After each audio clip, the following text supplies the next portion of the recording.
ಎಲ್ಲರಿಗೂ ನಮಸ್ಕಾರ. ಕರ್ನಾಟಕ ಸರ್ಕಾರದಿಂದ ಒಂದು ದೊಡ್ಡ ಮತ್ತು ಬಹುನಿರೀಕ್ಷಿತ ಸುದ್ದಿ ಹೊರಬಿದ್ದಿದೆ. ರಾಜ್ಯದಲ್ಲಿ ಬರೋಬ್ಬರಿ 500 ಗ್ರಾಮ ಆಡಳಿತ ಅಧಿಕಾರಿಗಳ ಹುದ್ದೆಗಳನ್ನ ಭರ್ತಿ ಮಾಡೋಕೆ ಸರ್ಕಾರ ಗ್ರೀನ್ ಸಿಗ್ನಲ್ ಕೊಟ್ಟಿದೆ.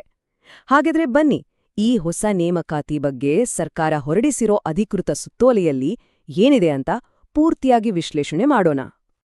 ಹೌದು, ಈ ಸಂಖ್ಯೆ ನೋಡಿ, ಬರೋಬ್ಬರಿ 500. ಗ್ರಾಮೀಣ ಆಡಳಿತದ ಅಡಿಪಾಯ ಅಂತಾನೆ ಹೇಳಬಹುದಾದ ಗ್ರಾಮ ಆಡಳಿತ ಅಧಿಕಾರಿಗಳು ಅಂದ್ರೆ ವಿಎಒಗಳ 500 ಹೊಸ ಪೋಸ್ಟ್ಗಳನ್ನ ನೇಮಕ ಮಾಡಿಕೊಳ್ಳೋಕೆ ಸರ್ಕಾರ ಅಧಿಕೃತವಾಗಿ ಚಾಲನೆ ಕೊಟ್ಟಿದೆ. ಇದು ರಾಜ್ಯದ ಸಾವಿರಾರು ಉದ್ಯೋಗಾಕಾಂಕ್ಷಿಗಳಿಗೆ ಒಂದು ಸುವರ್ಣ ಅವಕಾಶ ಅಂತಾನೆ ಹೇಳಬಹುದು. ಇದು ಕೇವಲ ಒಂದು ಘೋಷಣೆಯಲ್ಲ, ಬದಲಾಗಿ ಇದೊಂದು ಅಧಿಕೃತ ಪ್ರಕ್ರಿಯೆಯ ಶುರುವಾತು.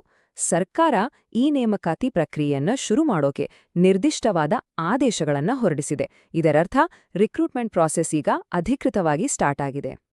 ನೋಡಿ, ಇದೇ ಆ ಅಧಿಕೃತ ಸುತ್ತೋಲೆ. ದಿನಾಂಕ 26/09/2025 ಸರ್ಕಾರದ ಪ್ರಧಾನ ಕಾರ್ಯದರ್ಶಿಗಳು ರಾಜ್ಯದ ಎಲ್ಲಾ ಜಿಲ್ಲಾಧಿಕಾರಿಗಳಿಗೆ ಇದನ್ನು ಕಳಿಸಿದ್ದಾರೆ. ನಮ್ಮ ಇವತ್ತಿನ ಇಡೀ ಚರ್ಚೆಗೆ ಆಧಾರವೇ ಈ ಸುತ್ತೋಲೆ. ಇದರ ಪ್ರಕಾರ ನೇಮಕಾತಿ ಮೇಲಿದ್ದಂತಹ ತಡೆಯಾಜ್ಞೆಯನ್ನ ಹಿಂಪಡೆದು ಹೊಸ ನೇಮಕಾತಿಗೆ ಅನುಮತಿ ನೀಡಲಾಗಿದೆ. ಇಲ್ಲಿ ಗಮನಿಸಬೇಕಾದ ಪ್ರಮುಖ ಅಂಶ ಅಂದ್ರೆ, ಈ 500 ಹುದ್ದೆಗಳ ನೇಮಕಾತಿ 2025-26ನೇ ಸಾಲಿನಲ್ಲಿ ನಡೆಯಲಿದೆ. ಅಷ್ಟೇ ಅಲ್ಲ, ಇದು ನೇರ ನೇಮಕಾತಿಯಾಗಿರುತ್ತೆ.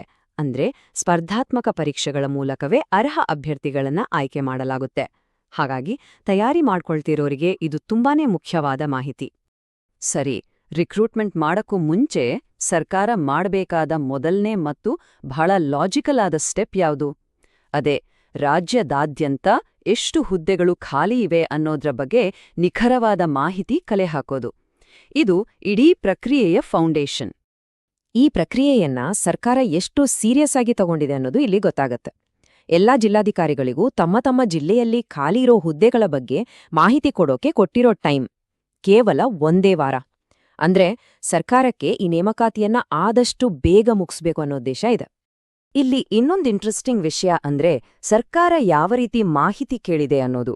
ಸುಮ್ನೆ ಎಷ್ಟು ವೇಕೆನ್ಸಿ ಇದೆ ಅಂತ ಕೇಳಿಲ್ಲ, ಬದಲಿಗೆ ಪ್ರತಿ ಜಿಲ್ಲೆ, ಪ್ರತಿ ತಾಲೂಕುವಾರು ಒಟ್ಟು ಎಷ್ಟು ಹುದ್ದೆಗಳಿವೆ, ಅದರಲ್ಲಿ ಎಷ್ಟು ಭರ್ತಿಯಾಗಿವೆ ಮತ್ತು ಎಷ್ಟು ಖಾಲಿ ಇವೆ ಅಂತ ಇದೇ ನಿರ್ದಿಷ್ಟ ಫಾರ್ಮ್ಯಾಟ್ನಲ್ಲಿ ಮಾಹಿತಿ ಕಳಿಸಿ ಅಂತ ಸ್ಪಷ್ಟವಾಗಿ ಹೇಳಿದೆ.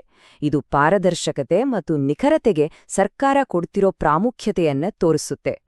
ಈ ಸುತ್ತೋಲೆ ಬರೀ ನೇಮಕಾತಿ ಬಗ್ಗೆ ಅಷ್ಟೇ ಮಾತಾಡಲ್ಲ. ಇದರಲ್ಲಿ ಆಡಳಿತಾತ್ಮಕ ಸುಧಾರಣೆಯ ಒಂದು ಬಹಳ ದೊಡ್ಡ ಹೆಜ್ಜೆಯ ಬಗ್ಗೆನೂ ಪ್ರಸ್ತಾಪವಿದೆ. ಅದೇ ಗ್ರಾಮ ಆಡಳಿತ ಅಧಿಕಾರಿಗಳ ಕಚೇರಿಗಳನ್ನ ಸ್ಥಳಾಂತರ ಮಾಡುವ ಯೋಜನೆ.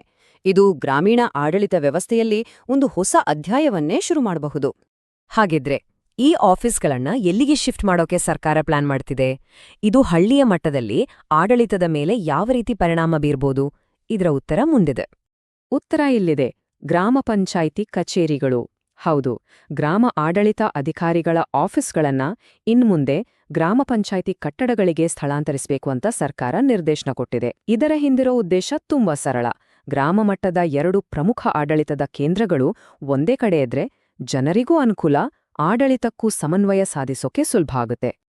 ಇನ್ನು ಈ ಸ್ಥಳಾಂತರ ಪ್ರಕ್ರಿಯೆಗೂ ಸರ್ಕಾರ ಕ್ಲಿಯರ್ ಆದ ಸ್ಟೆಪ್ಸ್ ಕೊಟ್ಟಿದೆ.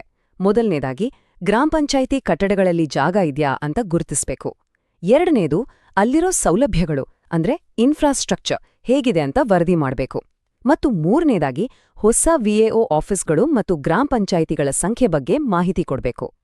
ಸರಿ, ಈಗ ಜಿಲ್ಲಾಧಿಕಾರಿಗಳು ಈ ಎಲ್ಲಾ ಮಾಹಿತಿಯನ್ನ 1 ವಾರದಲ್ಲಿ ಸರ್ಕಾರಕ್ಕೆ ಕಳಿಸ್ತಾರೆ.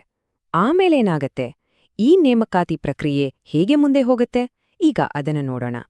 ಒಟ್ಟಿನಲ್ಲಿ ಹೇಳೋದಾದ್ರೆ, ಮೊದಲನೇ ಹಂತದಲ್ಲಿ ಜಿಲ್ಲಾಧಿಕಾರಿಗಳು ಕೊಡುವ ಮಾಹಿತಿ ಮೇಲೆ 500 ವಿಎಒ ಹುದ್ದೆಗಳ ನೇಮಕಾತಿ ಪ್ರಕ್ರಿಯೆ ನಿಂತಿದೆ. ಈ ಪ್ರಕ್ರಿಯೆಯ ಗುರಿ ಕೇವಲ ಖಾಲಿ ಜಾಗಗಳನ್ನ ಭರ್ತಿ ಮಾಡೋದು ಮಾತ್ರ ಅಲ್ಲ, ಜೊತೆಗೆ ಸ್ಥಳೀಯ ಆಡಳಿತವನ್ನ ಇನ್ನಷ್ಟು ಚುರುಕುಗೊಳಿಸುವುದು ಕೂಡ ಆಗಿದೆ. ಕೊನೆಯದಾಗಿ ಒಂದು ಪ್ರಶ್ನೆ: ಈ 500 ಹೊಸ ಅಧಿಕಾರಿಗಳ ನೇಮಕಾತಿ ಮತ್ತು ಕಚೇರಿಗಳ ಸ್ಥಳಾಂತರದಂತಹ ದೊಡ್ಡ ಬದಲಾವಣೆಗಳು ನಿಜವಾಗಿಯೂ ನಮ್ಮ ಹಳ್ಳಿಗಳ ಆಡಳಿತ ವ್ಯವಸ್ಥೆಯನ್ನ ಇನ್ನಷ್ಟು ದಕ್ಷ, ಸ್ಪೀಡ್ ಮತ್ತು ಜನಸ್ನೇಹಿಯಾಗಿ ಮಾಡ್ತಾ? ಇದರ ನಿಜವಾದ ಪರಿಣಾಮವನ್ನ ನಾವು ಕಾದು ನೋಡ್ಬೇಕಿದೆ. ಯೋಚಿಸಿ.